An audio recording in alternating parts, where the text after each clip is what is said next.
اللہ کے ذکر کی برکات ہم پڑھ رہے تھے۔ حدیث پاک میں سرکار مدینہ صلی اللہ تعالی علیہ وسلم نے فرمایا، حضرت عبداللہ بن عمر رضی اللہ تعالیٰ عنہ فرماتے ہیں کہ میں نے رسول اللہ صلی اللہ علیہ وسلم کو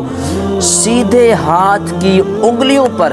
تسبیح پڑھتے ہوئے دیکھا ہے۔ تو دیکھیں، اللہ کے ذکر کے لیے کوئی تسبیح کاؤنٹر، کوئی موبائل کاؤنٹر، کوئی لکھنے والی، منکیوں والی، دھاگے والی کوئی بھی تسبیح، گنتی،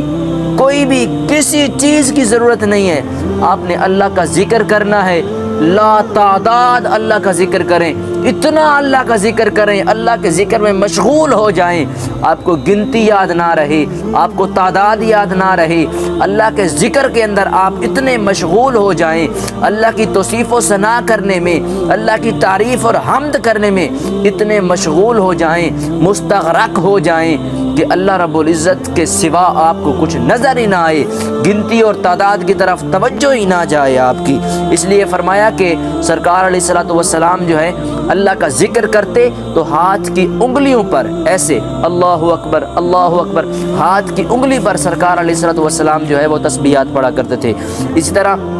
ایک اور حدیث پاک میں سرکار علیہ الصلوۃ والسلام نے فرمایا کہ جو بندہ،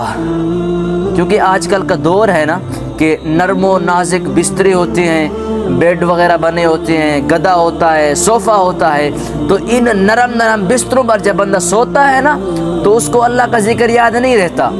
وہ اللہ کے ذکر سے محروم ہو جاتا ہے، غافل ہو جاتا ہے، بھول جاتا ہے۔ تو فرمایا کہ جو بندہ نرم اور نازک بسترے پر سو کر اللہ کے ذکر کو نہیں بھولتا، ان بستروں پر، اس آسائش و آرام پر بھی اللہ کے ذکر کو یاد رکھتا ہے، تو فرمایا کہ وہ بندہ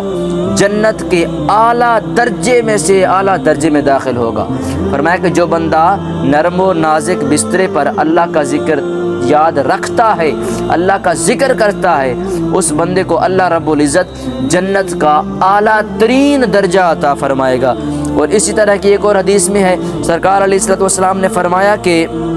وہ لوگ جن کی زبانیں ہمیشہ اللہ کے ذکر سے تر و تازہ رہتی ہیں، جن کی زبانیں اللہ کی توصیف و ثنا سے، اللہ کی حمد سے ہر وقت تر رہتی ہیں، فرمایا کہ وہ لوگ وہی ہیں جو جنت میں ہنستے ہوئے جائیں گے، کھلتے ہوئے جنت میں جائیں گے۔ تو یہ جو اللہ کا ذکر ہے ہمارے لیے جنت کا سبب بھی بنا، اللہ کا ذکر ہمارے لیے سب اعمال سے بھی بہتر، اللہ کا ذکر ہمارے لیے سب صدقات و خیرات سے بھی بہتر۔ اللہ کے ذکر کے فوائد جو ہے پچھلی چند قسطوں میں میں نے بتائے، اللہ کے ذکر کو کتنے مرتبے، کتنے فوائد حاصل ہیں۔ تو جو اللہ کا ذکر ہے آپ ہر وقت کرتے رہیں، ہمہ وقت اللہ کا ذکر کرتے رہیں، چلتے پھرتے اٹھتے بیٹھتے جہاں بھی دیکھیں کہ پاکیزہ مقام ہے، پاکیزہ جگہ ہے، تو آپ اللہ کے ذکر کو نہ چھوڑیں، اللہ کا ذکر کرتے رہیں۔ تو دعا کرتا ہوں کہ اللہ رب العزت ہمیں اپنے ذکر میں مشغول رہنے کی توفیق عطا فرمائے۔